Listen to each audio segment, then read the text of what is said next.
Jake Morrison stood on the observation deck of New Denver's main administration building. He watched the morning sun rise over the mining colony he had called home for 15 years. The planet Kepler 442b was beautiful in its own way. Red rocks stretched across the horizon, broken by the silver domes of the human settlement. 50,000 people lived here now. They had come from Earth and other human worlds to mine the rare metals buried deep in the planet's crust. Families had grown. Up here, children had been born who had never seen Earth. This was their home. Lisa Carter walked her twin daughters Amy and Sophie to school that morning, just like any other day. The girls were 8 years old and full of energy. They laughed as they ran ahead of their mother, racing to see who could reach the school dome first. "Slow down," Lisa called after them. "You have plenty of time." The school was busy with children arriving for another day of learning. Lisa watched her daughters disappear inside with their friends. She smiled and headed to her job at the communications. CENTER doctor Elena Rodriguez was already busy at the colony hospital. She had been the chief medical officer for 10 years. The hospital was quiet this morning. Only a few miners with minor injuries from the overnight shift. She enjoyed these peaceful mornings. Captain Roy Phillips sat in the defense control room, drinking his morning coffee. The colony had basic defenses, nothing too strong. They had never needed much protection out here. The nearest alien species lived hundreds of light years away. Human space was safe. Roy looked at his screens, showing the empty space around there. Planet, no ships, no signals. Just the quiet of deep space that had surrounded them for 30 years. Far away, War Prime Kethful stood on the bridge of his massive bioship. The Zephyrian fleet had been traveling for weeks toward this small human world. Intelligence reports said it was poorly defended. Easy prey. The Zephyrians had built an empire across 12 star systems. They believed in conquest and expansion. When they found a new species, they had two choices: serve the Zephyrian hegemony or die. Most chose to serve. Those who refused were exterminated. Kethval had studied the humans for months. They seemed weak. Their colonies had small defense forces. Their technology looked primitive compared to Zephyrian bioships. The War Prime expected an easy victory. Target the defense platforms first, Kethval ordered his commanders. Then begin ground operations. Kill all humans. We will colonize this world within 7 days. The Zephyrian fleet dropped out of faster-than-light travel at the edge of the New Denver system. 50 massive bioships, each one larger than anything humans had ever built. Living vessels grown rather than constructed, armed with weapons designed to destroy entire cities.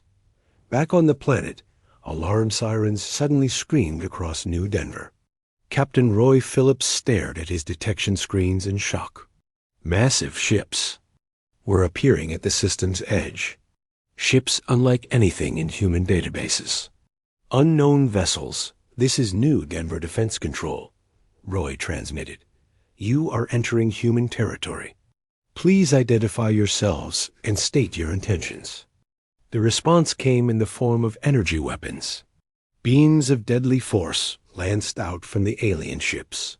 The first defense platform exploded in a ball of fire, then the second, and the third. All stations, this is Captain Phillips, Roy shouted into his communicator. We are under attack. I repeat, we are under attack by unknown alien forces. Emergency protocols are now in effect. The evacuation sirens joined the defense alarms.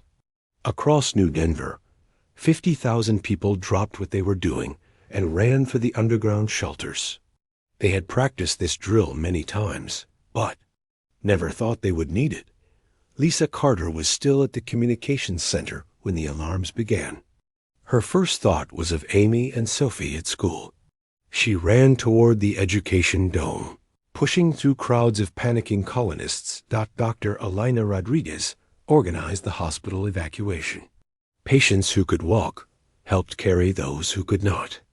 The underground medical shelter was 3 levels below ground. She hoped it would be enough protection. The first alien ships entered the planet's atmosphere with a sound like thunder.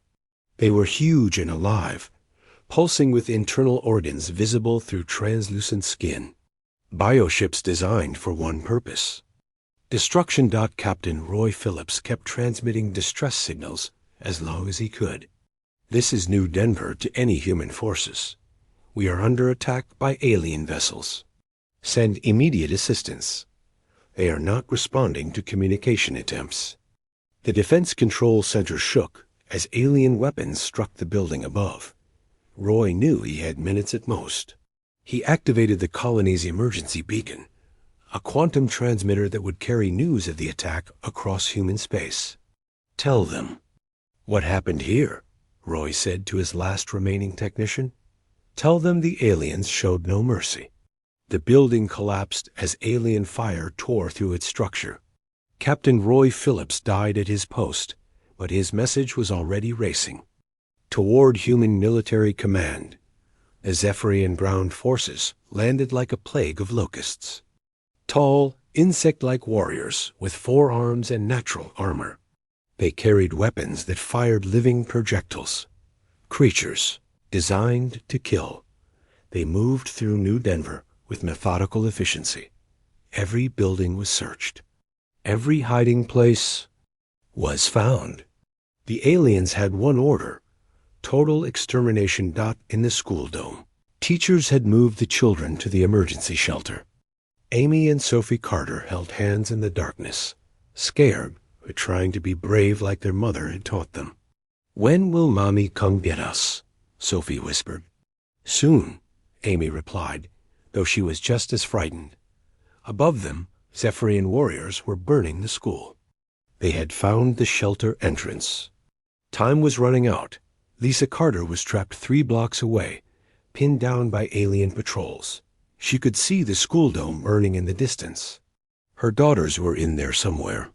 She had to reach them. Dr. Elena Rodriguez watched in horror from the medical shelter as the aliens systematically destroyed everything humans had built on this world. 30 years of work, 50,000 lives, all being erased as if they had never existed. The Zephyrians worked through the day and into the night. By morning, New Denver was a smoking ruin. The aliens had begun bringing in their own equipment to change the planet's atmosphere. They would make this world suitable for Zephyrian colonists. War Prime Kethvol was pleased with the operation. Quick, clean, efficient. The humans had been even weaker than expected. Soon his species would expand into human space, taking world after world. He did not know that Captain Phillips' distress signal had reached its destination. Deep in human space, military commanders were reading the first reports of the massacre. And they were very, very angry.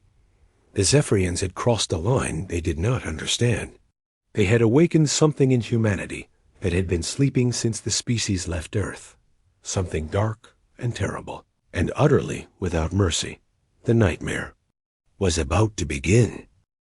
Admiral Charles Bennett was drinking coffee in his office on Luna Base when the emergency signal arrived. The quantum transmission from New Denver had taken 6 hours to reach Terran High Command. 6 hours during which 50,000 human civilians had been murdered. Bennett read the report 3 times before he believed it. An alien species had attacked a human colony without warning. No communication, no demands. Just complete extermination of everyone on the planet. Get me the War Council, Bennett ordered his aide. Emergency session, now. Within an hour, the most powerful military leaders in human space were gathered in the secure conference room. General Patricia Stone, head of Special Operations, studied the data from New Denver with cold fury in her eyes. The attack was systematic, she reported to the council. They targeted our defenses first, then moved to ground operations. This was not a raid or an accident. This was planned genocide. Director Kevin Walsh from Terran Intelligence activated the holographic display. Images of the alien ships filled the room, living vessels that looked more grown than built. We call them the Zephyrian hegemony, Walsh explained. Our long-range scouts have observed them for 2 years. They control 12 star systems through conquest and slavery. Any species that will not serve them is eliminated. Admiral Bennett stood at the head of the table. His voice was quiet, but everyone in the room could hear the rage beneath his calm. Words. They crossed into human territory. They murdered human families. They chose war with humanity. He paused, looking at each face around the table. Now they will learn what that means. On Earth, President Maria Santos received the briefing with shock and anger. She had seen the final transmissions from New Denver. Families running for shelter. Children crying in the darkness. All dead now. How do we respond? She asked Admiral Bennett over the secure connection. Total war, Bennett replied without hesitation. We mobilize everything. Every ship, every weapon, every soldier. The Zephyrians wanted to see what humans are capable of. We will show them. President Santos addressed the Terran assembly within. Hours. Her speech was broadcast across 200 human worlds and countless space stations. Billions of humans watched as their leader declared war on an alien empire. The Zephyrian hegemony has committed an act of genocide against our people. Santos announced. They have murdered 50,000 innocent civilians, including children. They have crossed a line that cannot be uncrossed. Humanity will respond with overwhelming force until this threat is eliminated. The reaction across human space was immediate and unified. Anger unlike anything seen since the colonial wars centuries ago. Worlds that had been at peace for generations began mobilizing their defense forces. Commander Nick Taylor received his orders at the Special Operations Base on Titan. His Ghost squadron was the best of the best, enhanced soldiers trained for missions behind enemy lines. You are going into Zephyrian space, General Stone told him over the secure channel. Find survivors from New Denver. Gather intelligence on enemy capabilities. And Nick, when you find the aliens responsible for this massacre, you are authorized to use any means necessary.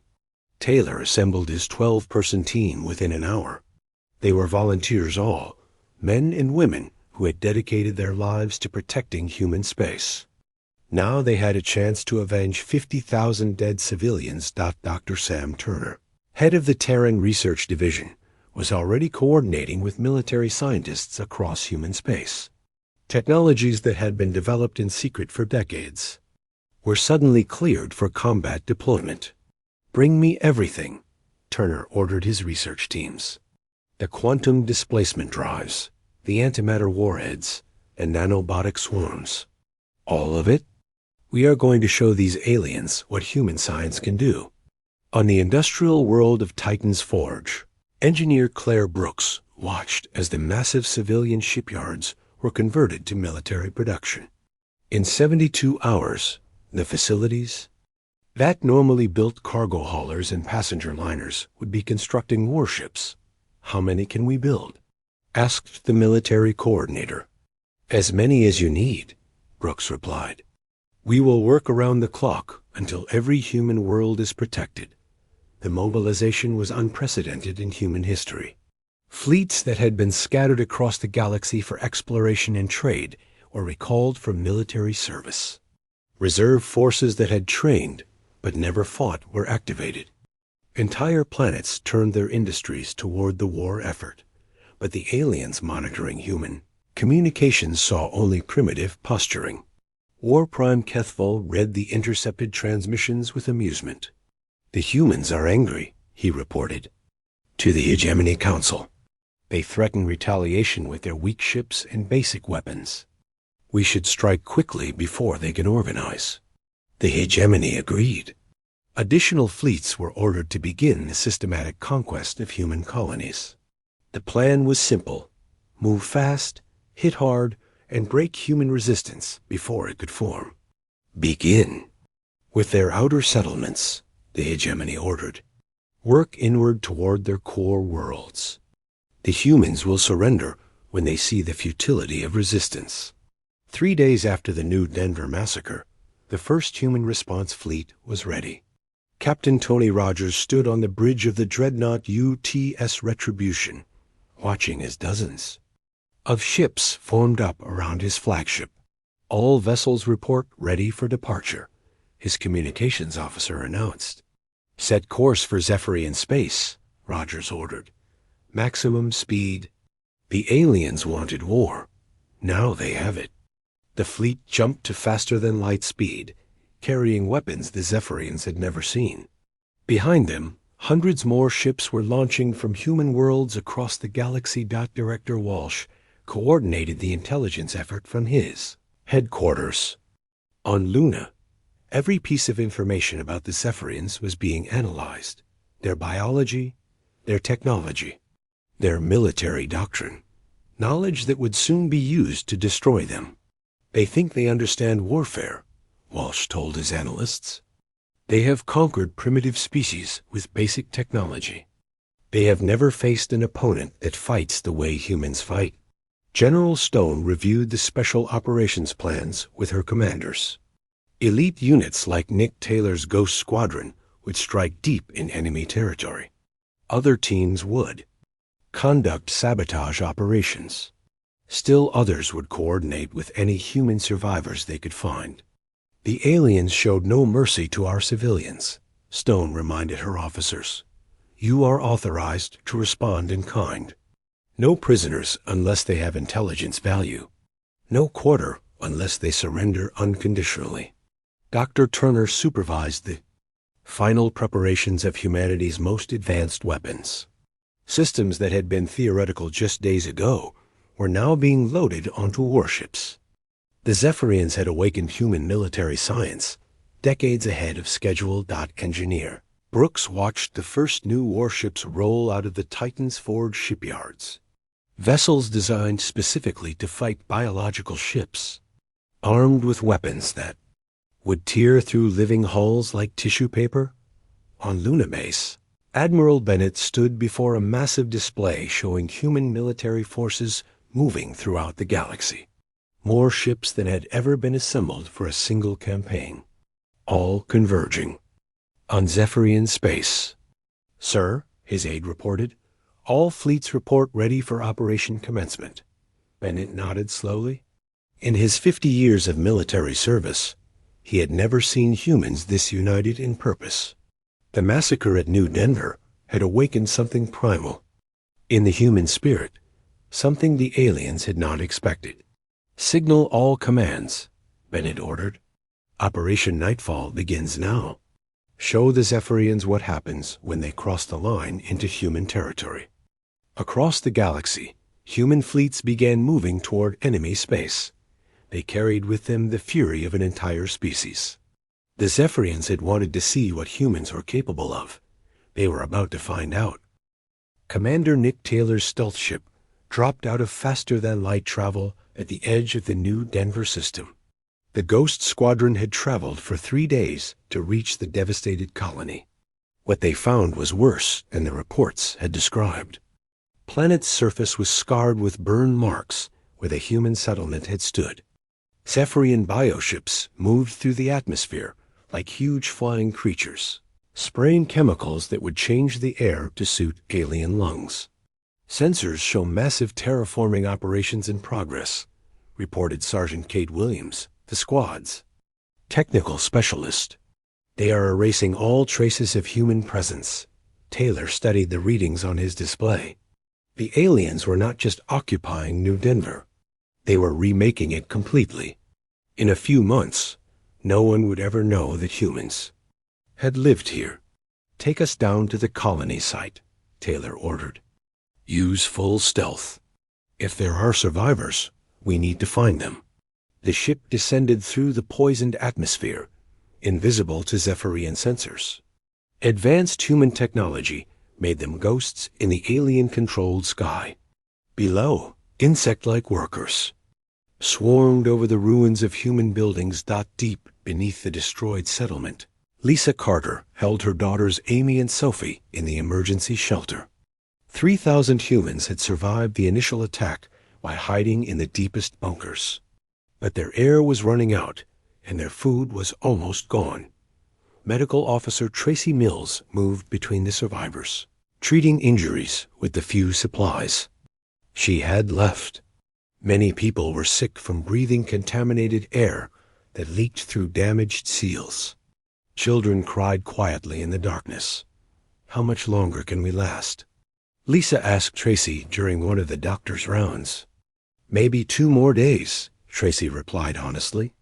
The life support systems are failing. We sealed ourselves in to escape the aliens, but we are slowly suffocating. Above ground, Nick Taylor's team moved through the ruins like shadows. They're powered. Armor made no sound as they searched for signs of life.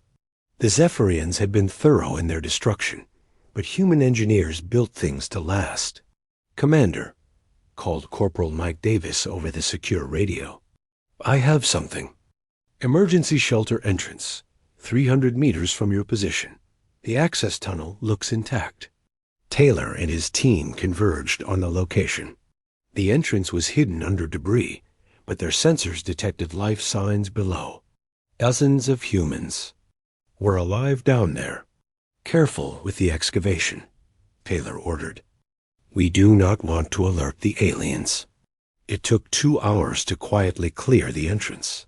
When the Ghost Squadron finally made contact with the survivors, Lisa Carter was the first to emerge from the shelter.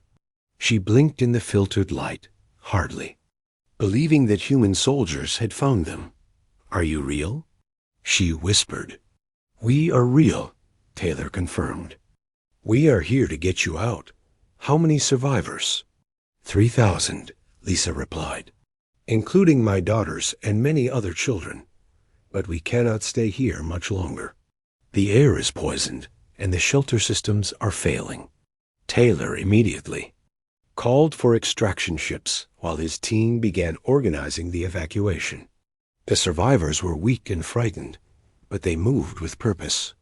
They had stayed alive this long. They were not going to give up now. During the evacuation, the Ghost Squadron captured several Zephyrian workers who wandered too close to the shelter site. Under interrogation, the aliens revealed crucial intelligence about fleet movements and technology. They have no shields, reported Sergeant Williams after analyzing the captured equipment. Their bioships rely on thick organic armor and regeneration systems. But they are vulnerable to certain types of weapons. The intelligence was transmitted immediately to human military command. Every piece of information about Zephyrian capabilities was vital for the coming battles. 3 days later, Captain Tony Rogers led his fleet toward the border system of Haven's Gate. Long-range sensors had detected a Zephyrian patrol force near the system's edge. 50 bioships moving in formation, probably scouts for a larger invasion fleet. All ships battle stations, Rogers announced from the bridge of the UTS Retribution. We are about to make first contact with the enemy. Remember, they showed no mercy to our civilians. We will show them what human mercy looks like. The Zephyrian patrol commander saw the human ships approaching and felt confident. 50 bioships against 20 human vessels. The aliens had superior numbers and proven technology. This would be an easy victory. Human ships, you will surrender immediately or be destroyed, the alien commander transmitted. Your species is inferior. You cannot match the power of the hegemony. Captain Rogers replied with weapons fire.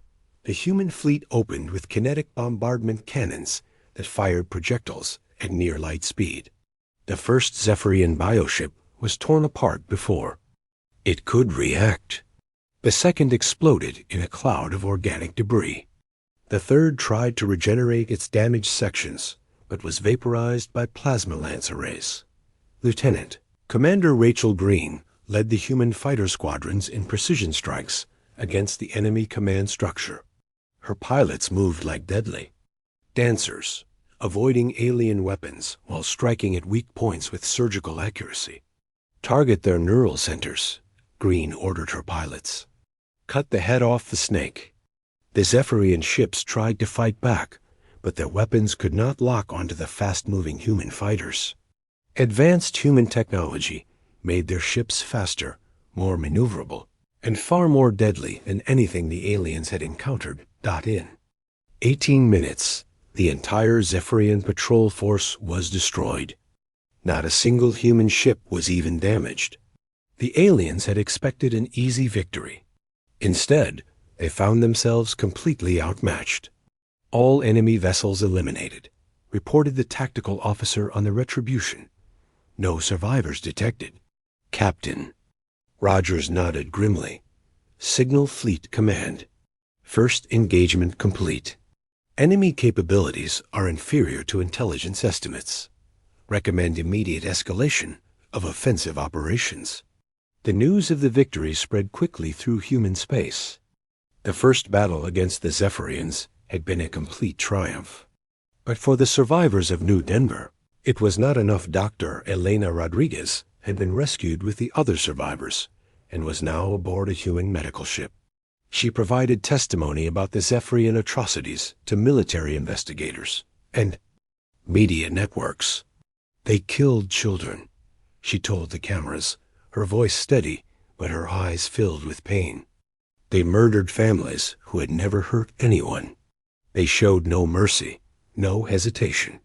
They treated human beings like insects to be exterminated. The images and testimonies spread across human space, hardening the resolve for total war. Public opinion had been united by the attack, but now it became something harder and colder. The desire for justice had become the need for vengeance. War Prime. Kethval received reports of the patrol force's destruction with growing unease. His military advisors assured him it was just an ambush. Human forces could not sustain such effectiveness. Against organized Zephyrian resistance, send the main battle fleet, Kethval ordered. 200 ships. Crush the humans before they can organize their defenses. But Admiral Bennett was already organizing something the Zephyrians had never seen. On Luna Base, he authorized Operation Nightfall, a massive assault using weapons the aliens had never encountered. Deploy the experimental technologies, Bennett ordered Dr. Turner. Quantum displacement drives, antimatter warheads, nanobotic swarms. All of it, the Zephyrians wanted to see what humans are capable of. Show them. Commander Taylor's Ghost Squadron had completed their mission and were now preparing for deep reconnaissance in Zephyrian space. The rescued survivors had provided valuable intelligence about alien operations and weaknesses. We know how they think, Taylor reported to General Stone. They believe in overwhelming force and quick conquest. They have never faced an enemy that fights the way we fight. The stage was set for the real war to begin. The Zephyrians had crossed the line into human territory, expecting easy conquest. Instead, they had awakened a nightmare that would consume their entire empire. The humans were coming, and they were very, very angry. War Prime Kethval stood on the bridge of his flagship as the massive Zephyrian fleet approached the human industrial world of Armstrong's Pride. 500 bioships moved through space like a living armada, the largest military force the hegemony had ever assembled. The humans will learn the price of resistance, Kethval announced to his commanders. This world produces their weapons and ships. Destroy it, and their war effort will collapse. Intelligence reports showed Armstrong's Pride was heavily defended, but Kethval was confident. No human force could stand against 500 Zephyrian warships. The battle would be over in hours. But as the alien fleet approached the planet, they found something unexpected waiting for them. Admiral Susan Parker, commanded the most advanced human fleet ever assembled. Ships equipped with technology that had been secret until now. The UTS Apocalypse led the formation, humanity's first planet-killer dreadnought. Around it flew vessels that seemed to flicker in and out of existence, powered by quantum displacement drives that let them phase through normal space. All ships weapons-free, Admiral Parker ordered. Show these aliens what happens when they threaten human worlds. The battle began with the humans striking first. Antimatter warheads materialized inside Zephyrian bioships, detonating with the force of small stars. Entire alien vessels vanished in flashes of pure energy. Captain Alex Foster commanded a squadron of stealth destroyers that appeared behind enemy lines without warning.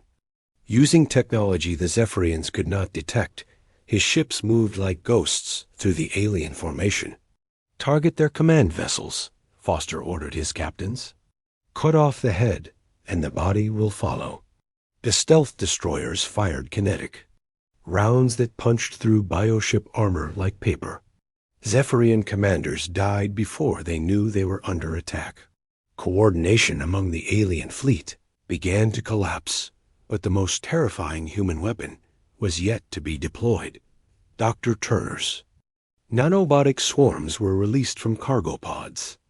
Billions of microscopic machines that consumed organic matter at the molecular level. The nanobots ate through Zephyrian bioships from the inside out.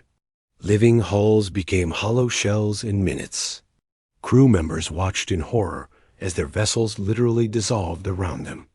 "What is happening?" screamed a Zephyrian ship captain as his bridge began to disintegrate. "Our ships are being consumed by something we cannot see." War Prime Kethful watched his fleet being systematically destroyed by weapons he did not understand. Human ships that appeared and disappeared at will. Explosions that came from nowhere. Technology that turned living ships into dust. How is this possible? He demanded of his science officers. The humans were supposed to be primitive. "Their technology is beyond our understanding," came the terrified reply. "They have weapons we never imagined. We cannot fight what we cannot comprehend." On the surface of Armstrong's Pride, Colonel Lisa Morgan led human ground forces equipped with powered armor that made them nearly invulnerable. Zephyrian landing parties found themselves facing soldiers who moved like unstoppable machines. The powered armor absorbed.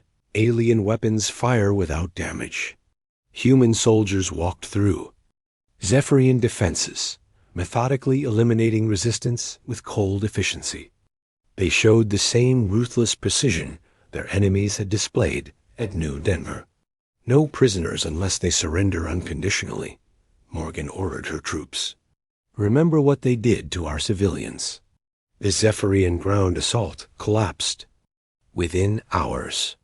Alien warriors who had conquered dozens of worlds found themselves outmatched by human technology and tactics.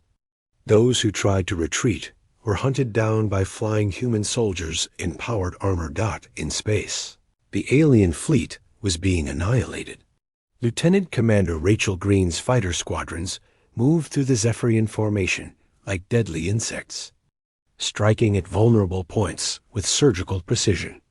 "Their bioships have neural networks," Green reported to Admiral Parker. "If we can disrupt the nerve centers, the entire ship becomes paralyzed." Human fighters carried weapons designed specifically to attack biological systems. Neural disruptors that scrambled alien nervous systems. Toxin warheads that poisoned bioship organs. Viruses that corrupted Zephyrian computer systems. The battle that Kethfal had expected to win in hours turned into a complete rout. The Zephyrian fleet was not just defeated, it was utterly destroyed. Hundreds of bioships reduced to floating debris. Thousands of alien crew members dead or captured. War Prime Kethfal barely escaped in his damaged command ship, carrying news of the disaster back to Zephyrian space. His mighty fleet had been swept away like dust before human technology. How many ships did we lose? He asked his surviving officers. "All of them," came the broken reply. "Only our vessel escaped. The humans have weapons that make our bioships look like toys." The survivors were interrogated using advanced human techniques that extracted complete intelligence about Zephyrian capabilities and locations. Director Walsh coordinated the interrogation from his headquarters on Luna. "They know everything now," Walsh reported to Admiral Bennett. "Zephyrian military positions, civilian populations, industrial centers. We have a complete map of their empire." The debate in Human Command was brief. After New Denver, mercy was not considered an option. President Santos authorized the use of human world killers, weapons that could crack a planet's core. The Zephyrians chose extermination over diplomacy. Santos announced to the War Council, "They will receive exactly what they gave our people." Dr. Turner supervised the deployment of technologies that had been developed in absolute secrecy. Gravity manipulation weapons that could tear apart planetary cores. Stellar ignition devices that could turn stars into supernovas. Arsenal of destruction. Beyond alien comprehension, Engineer Brooks watched as the shipyards of Titan's Forge produced weapons of unimaginable power. Planet killers that could sterilize entire worlds. Fleet killers that could destroy armadas with single shots. Are we becoming the monsters we fight? Brooks asked Dr. Turner during one of their planning sessions. "They crossed the line first," Turner replied coldly. "They chose to make this a war of extermination. We are simply better at it than they are." The news of the victory at Armstrong's Pride spread across human space like wildfire. The Zephyrian Hegemony's main battle fleet had been completely destroyed. Not one human ship had been lost in the engagement, but for the human military leadership, this was just the beginning. Admiral Bennett stood before the holographic displays showing Zephyrian space, marked now with the locations of every alien world and facility. "Signal all fleet commanders," Bennett ordered. "Phase 2 begins now. Simultaneous strikes on 12 Zephyrian colonies. Show them what total war means." Human fleets that had been positioned throughout the galaxy began moving toward their targets. They carried weapons that could end civilizations. The Zephyrians had wanted to see what humans were capable of in war. They were about to learn the terrible answer. Captain Tony Rogers, fresh from his victory at Haven's Gate, received orders to lead the assault on a major Zephyrian industrial world. His fleet now included ships equipped with the most advanced human weapons. "Remember New Denver," Rogers told his crew as they prepared for the jump to faster-than-light speed. "Remember what they did to our families. Show them the price of crossing." Humanity. The human fleets jumped simultaneously, appearing in Zephyrian space like angels of death. 12 worlds that had known only victory and conquest were about to experience the nightmare of human warfare. The hammer was falling, and nothing in the galaxy would ever be the same. The final assault on the Zephyrian hegemony began at exactly 0800 hours, Terran Standard Time. 12 human fleets appeared simultaneously above 12 Zephyrian worlds, bringing with them weapons that could end civilizations. Admiral Bennett personally commanded the fleet that approached Zeph Kalar, the alien homeworld.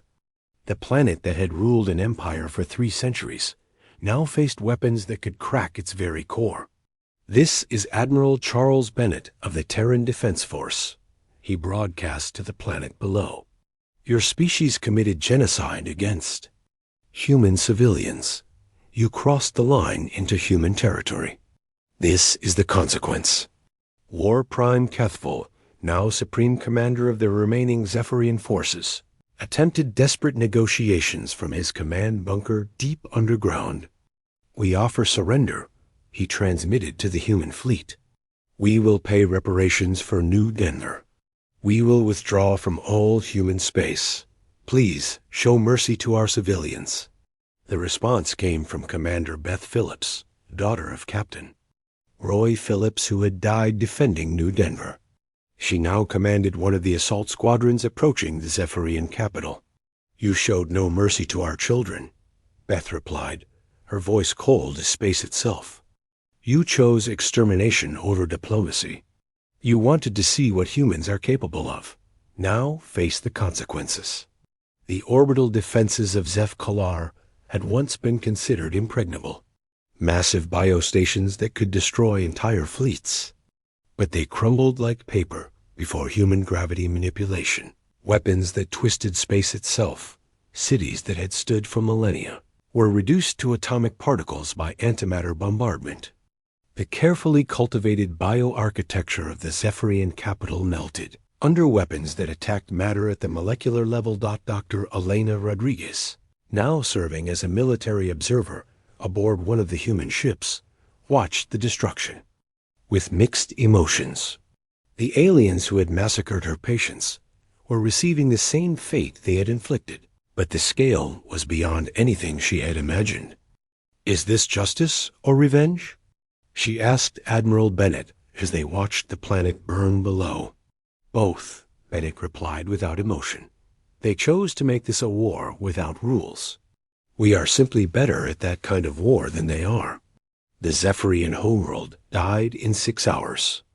Billions of aliens who had supported the conquest of other species found themselves facing the same extermination they had cheered for so many others. Across Zephyrian space, the other human fleets were conducting similar operations. Worlds that had been centers of alien power became lifeless rocks. Industrial centers that had built the ships used to conquer other species were vaporized by weapons they could not comprehend. Captain Tony Rogers led the assault on the Zephyrian military. Academy World of Kethmer. Young alien warriors who had trained to conquer the galaxy found themselves helpless before human technology. "Target the training facilities first," Rogers ordered. "Make sure no new Zephyrian commanders will ever threaten human space." The planet's surface was swept clean by weapons that left no trace of the civilization that had existed there. Mountains were moved. Oceans were boiled away. The very atmosphere was burned off and replaced with poisonous gases. Commander Nick Taylor's ghost. Squadron conducted special operations on several Zephyrian worlds, rescuing any slaves from conquered species while eliminating alien leadership. They moved like shadows of death through worlds that had known only victory. "Remember, we save everyone who is enslaved by the Zephyrians," Taylor ordered his teams. But any alien who participated in conquest operations gets no mercy. The rescued slaves told stories of Zephyrian cruelty that had lasted for generations. Species that had been reduced to servitude. Entire civilizations that had been wiped out for refusing to submit. The Ghost Squadron made sure those crimes were repaid in full. Director Kevin Walsh coordinated the intelligence operations that mapped every remaining Zephyrian facility. Hidden bases, secret research stations, emergency shelters, all were located and marked for destruction. "Leave nothing," Walsh ordered his analysts. "The Zephyrian hegemony ends today. Not one ship, not one base, not one commander survives to threaten anyone again." The few Zephyrian ships that tried to escape human space were hunted down by Captain Alex Foster's stealth destroyers. Advanced human sensors could track bioships across vast distances. There was nowhere to hide. "This is for New Denver," Foster announced as his squadron eliminated the last fleeing Zephyrian vessels. "This is for every human family you murdered." In 72 hours, the Zephyrian hegemony ceased to exist. An empire that had controlled 12 star systems for centuries was reduced to scattered refugees hiding in the empty spaces between worlds. The few surviving aliens were not exterminated, but they were reduced to a client state under absolute human control. Zephyrian survivors would work in human mines and factories, rebuilding the worlds they had destroyed. Jake Morrison, who had lost his colony but survived the rescue, was appointed as the new colonial administrator for the former Zephyrian territories. The mining operations of New Denver were re-established across dozens of worlds with alien labor. They wanted to see what humans are capable of, Morrison told his new staff. They learned that we are capable of anything when our families are threatened. Engineer Claire Brooks supervised the construction of new human settlements on former alien worlds. The Zephyrian bioarchitecture was torn down and replaced with human structures that would last for millennia. We build to endure, Brooks explained to her construction teams. These worlds will be human for as long as our species exists. The aliens will remember what happens when you cross humanity. Dr. Sam Turner established research stations throughout the former hegemony space, studying captured alien technology and developing even more advanced human weapons. The war had accelerated human scientific development by decades. The Zephyrians were not the only aggressive species in the galaxy, Turner warned the research teams. We must be ready for the next threat. We must be ready to defend humanity against anything. Admiral Bennett addressed the Terran Assembly 6 months after the war's end. His speech became known as the Never Again Doctrine and was broadcast to every human world and space station. The Zephyrian hegemony learned the price of threatening human civilians, Bennett announced. Any species that attacks our people will face complete annihilation of their civilization. We are no longer the scattered colonies we once were. We are humanity united, and we will defend our own. Lisa Carter and her daughters Amy and Sophie attended the memorial service for New Denver's victims. They lived now on a rebuilt world, but the galaxy had learned a terrible lesson about the price of threatening humanity. The memorial wall listed 50,000 names, every human who had died in the Zephyrian attack. Children, parents, workers, teachers, doctors, all remembered, all avenged. Will the bad aliens ever come back? Sophie asked her mother as they looked at the wall. No, sweetheart, Lisa replied. They learned what happens when you hurt human. Families, the whole galaxy learned. The final scene of the war played out in deep space, where human exploration ships pushed into unknown regions, carrying new warnings to alien civilizations they encountered. This is human territory, the standard message now declared. Cross the line at your own extinction. Humanity has shown mercy once. We will not show it again. The Zephyrian War became a legend throughout the galaxy, not of heroic alien resistance, but of the nightmare that awakens when humans are pushed beyond all restraint. Species that had never heard of Earth suddenly learned to fear the name humanity. Trade delegations from distant empires arrived at human worlds carrying tribute and offers of alliance. They had heard what happened to the Zephyrians. They had no desire to test human capabilities themselves. We come in peace became the standard greeting from alien visitors to human space. We seek only trade and friendship with the powerful human species. The galaxy had learned its lesson. Humanity was no longer seen as a primitive species ripe for conquest. They were the nightmare that had ended the Zephyrian hegemony in 72 hours. But in the quiet moments, leaders like Admiral Bennett wondered what humanity had become.